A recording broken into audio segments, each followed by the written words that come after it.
everybody, welcome back to another video. Today's video is the one maybe you've all been waiting for, maybe, who knows. It's the last video of Fresh's fortnight. If you've been watching, that there were a lot of allusions to a video that would be coming at the end, which would enlighten you all on my personal experience that I went through in first year. First of all, before we get started, don't forget to subscribe. I just want to say as well that this is meant to help if uni's not going that well, because when this was going on I was like, how will this ever get better? Like, uni is awful, I'm leaving. Whereas actually it got better, so this is meant to say like, yeah, things can be bad but they'll get better. And also, disclaimer, the people I talk about in this video I have nothing against, and I don't think they knew what they were doing, or I don't think they considered the effects. So it's nothing against the people. I'm just sharing the story to help other people. Let's get started with the story time. So I started uni in October, Durham University, and I went to the college which was known as the friendliest college. I was like, yay, I'm gonna make so many new friends. And I was having a great time, and I met a load of cool people, and I was like, amazing, all these new friends, fantastic. And then I think it was like the Wednesday of Freshers Week. This is like a minor detail in the story. This is just what started the change in my behavior, not anybody else's. There was a boy on our corridor who had like celebrity links. Everybody was talking about it, and I didn't even know the person he was related to. I never even heard his name before. So when everybody was saying this, I obviously googled him, and I was with other people googling him, and I was also really drunk. And then he turned up behind me and was like, well, this is awkward. I was like, oh my god, it is. And I thought it was just funny, and it was embarrassing, but at the same time, like, if everyone's telling you someone's famous, you're gonna look it up. And then 2 days later we were on a bus to a night out, and he was telling another girl about what had happened,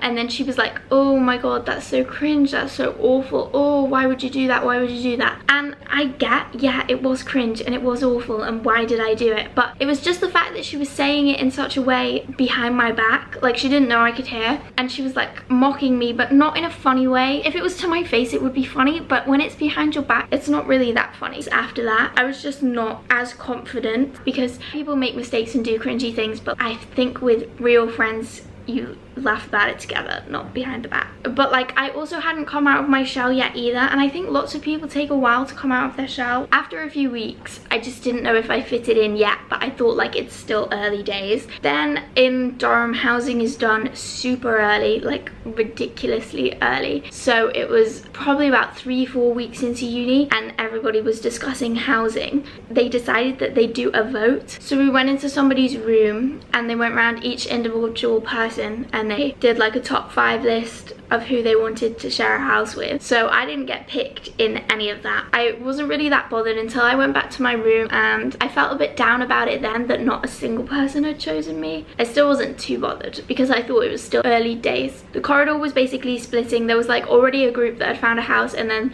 the remaining people were basically splitting into 2 houses. So I got a message from one of the groups and they were like, oh, you can join our house. And I was like, oh, that's great. So I joined their house, and at this point I knew I didn't fit in as much as everybody else, but I was still getting comfortable, but I wasn't like a complete reject. Like, it wasn't like I never hung around with them until I went home for bonfire night. All my friendship group from sixth form went home for this big bonfire night display, so I obviously went home for that, and I was home I think from the Thursday till the Tuesday, which in the beginnings of uni that's quite a long time to be missing, because at the start of uni people hang around like every single day, and if you go missing for 5 days then you do seem like a bit isolated. But I thought it was fine because I was at home, like it wasn't like I just wasn't hanging around with anybody. I got back on the Tuesday, I'm pretty sure it was the day I got back, and I was in my room that night and I got a knock on the door. It was one of the boys who was meant to be in the house with me and one of the girls who was meant to be in the other house, and they were like, can we come in and chat? So I was like, yeah, sure, come in. And then they both sat on the floor and they were like, we need to talk to you because we don't feel like we really know you. We found a house for 4 people instead, so we don't really want you in our house. They were like, we have to share for a year and we don't really feel comfortable doing that because we don't know you that well. And I was like, oh yeah, that's totally fine, I can find another house. And to be fair to them, they were really nice about it. I just don't think they realized the impact it would have. They had the guts to say it. Like, not everyone from the house came and said it. Half the house didn't even have the guts to say it to my face, so at least they said it. Like, I'd rather that And then I sat down on the bed and I just burst into tears. I just was sobbing so much I couldn't even breathe. What I don't think they realised is how it comes across. We'd all only been there a couple of weeks, and people take a while to come out of their shell. When someone's like, we don't really know you and it would be uncomfortable to live with you, it's sort of like being told you're not worth getting to know, because there was a whole year left of us living together anyway, so they were going to have to live with me for that year. And I just think when someone tells you so early on it would be uncomfortable to live with you, it just felt like I wasn't worth getting to know, which isn't a very nice feeling. It wasn't like I never hung around with them. Like, I went on nights out and things, and I even lent them like IDs, and I felt like I was starting to make friendships with some of them. So for them to say that, I don't see how you can say that and expect to be friends afterwards. So it was sort of like they were cutting me off completely as a friend. That's how it felt. And also I just want to add, after the like events in Freshers Week, I'd been quiet, so it wasn't even like they had anything to judge me on, but I'd done nothing, like absolutely nothing. If me doing nothing meant I lost friends, then what was me actually being out there and like doing stuff gonna do? So I sat on the bed and I cried an awful lot, and then I texted my mum and was like, I've been kicked out of the house. And I tried to speak for like a little bit, but then in the end I couldn't. And then I just lay in my bed and just cried, probably all night and all day the next day. I didn't go down to get food. So that happened on the Tuesday night, and then I stayed in my room for 2 solid days. On the Thursday night I had a seminar, so I went to that and I cried through the seminar, and then I went back to my room and cried all day Friday. Didn't attend my lectures on the Wednesday or the Friday. So basically, except for one seminar, I cried for 3 days solid in my room and didn't leave my room. So after that, I was part of this like ball decoration society to get a priority ticket for the ball, for the Christmas ball. One day I was like decorating, and there was this girl who said that she had asked to leave, and I was asking her like how she did it, because I really want to leave as well. And then one of the girls that was meant to be in my house, who hadn't said anything to my face, was like, why do you want to leave? And I was like, it really annoyed me, and I'm sure the girl had good intentions, but it just struck me how little they thought about other people's feelings. And then one of my best friends now offered for me to live in her house, and I said no, because I didn't want to find a house anymore. I didn't want to get through to second year. I didn't want to say yes to any offers of a house because I didn't want to still be in uni the following year. I just didn't want to do it anymore. So I was starting to look on UCAS. I'd made a UCAS account for the 2019 year, and I was just so ready to get out of there. I was crying so much. The only person I would talk to was my mum. I could go days without uttering a word.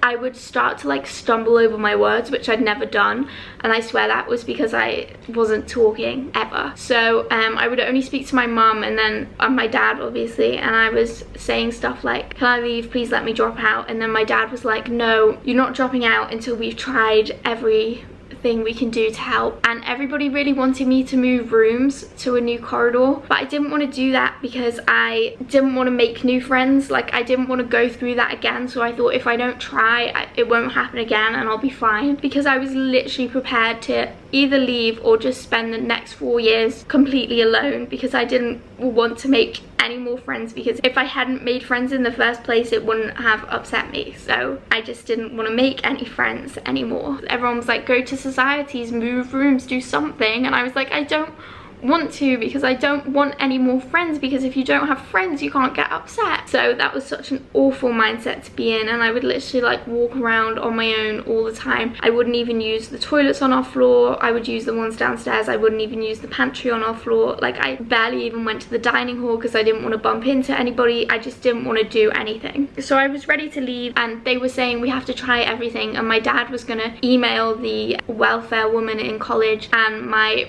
brother had connections in Newcastle that were up for breaking some legs or something. Like, it was so weird, but like everyone was behind me back at home and things, and I had so much support, but I just didn't want to be there. So then one night I was on the phone to my mum and I was like, I just want to leave. Even she was like upset, and she was like, no one's gonna blame you if you leave. That showed how bad the situation was, because I'm not really a quitter, and my parents don't really condone quitting. Like, they never say it, but it had been such a battle. They'd been saying for ages, no, don't quit because of this, don't quit because of this. And then one night my mum was like, yeah, no one's gonna think any less of you. Oh my god, why am I crying? And then I think when she said that, I thought, no, I'm gonna prove everybody wrong, I'll just stay. But my mindset was I'll stay and just be on my own. And I felt like I was wasting my uni life, but at the same time I was so scared. So I'm not the most stable person anyway. I'd had such a rough time in sixth form, and I'd completely lost myself, like from a home situation, and I'd worked so hard to get back to being myself, and then literally like a few weeks in uni and all my hard work was just crushed. So I was really annoyed at myself for that. So I said no to most house offers, and then one day my dad was like, don't think about next year, just say yes if someone offers you to go in a house, and we'll sort, if you do leave, we'll sort it out when it comes to it. So end of November, a girl in one of my group projects, I had explained what happened, and she offered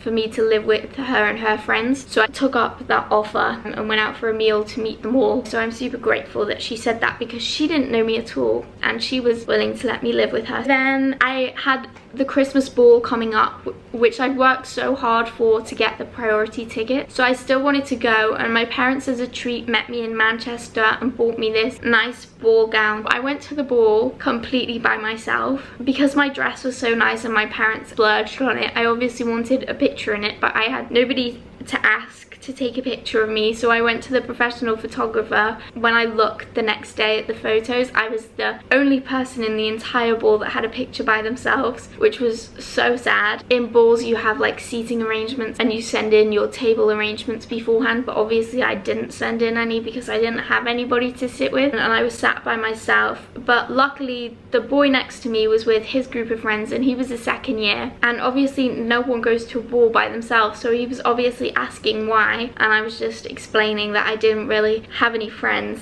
so that's why I'm here alone. So he was really nice actually. And then I started to make new friends off my course, but I was still hesitant to hang around with them like outside of the course because I didn't want them to start to get to know me and then ditch me, because I felt like my personality was horrible and clearly nobody would like it. Like even a hint of my personality I shouldn't show, because people aren't gonna be my friend if I should be myself. So I was not being anybody else, but I was just being really hesitant to be too open with people. And then I also went to a business ball, and that was where I started to like really make some friends. So I had Caitlin and Natasha were the ones that I went with, and then we sat with some other people at the business ball, and I enjoyed that night and felt like I had friends. And I remember I literally rang home and was like, Mum, you'll never guess what, I have 2 friends. And then I went home over Christmas, and this situation had really got me down, and even though I was starting to make friends, I still hadn't really gotten over it. I still wasn't myself at all. I was still down most of the time about the whole situation because it had completely knocked my confidence. I was telling my high school friends about what had happened, and one of them said, oh, I know a girl that happened to, she really deserved it. So I was like, well then obviously I deserved it too. For this girl to sit there and blatantly say that and then start laughing was so awful, because this was such a crushing situation and I wouldn't wish it upon my worst enemies. I went back after Christmas and I started to make this new group. I still spent a lot of time alone straight after Christmas, but then as time went on I did start to hang around with my friends more, and then by the end of the year I was like hanging around with them 24/7, and you'd never known that I was such a loner until January. That's my story time, and I hold nothing against the people that were meant to be in my house or my corridor. I just think they should have either not added me to the house in the first place, because I knew no one had voted for me. The whole voting thing also shouldn't have really happened in the first place.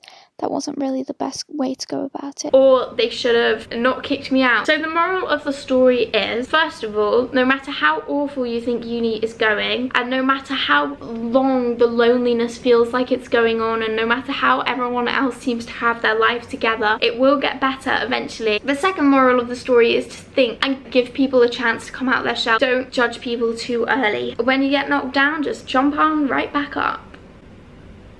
That's the end of my story time. I hope you enjoyed it. Just remember that if things do seem tough, then just keep going and see how it goes. Just don't make any rash decisions, just jump it out. So I hope you enjoyed the video. If you did, don't forget to give it a big thumbs up. Comment down below any questions you may have. Thank you for watching, and don't forget to subscribe. Bye.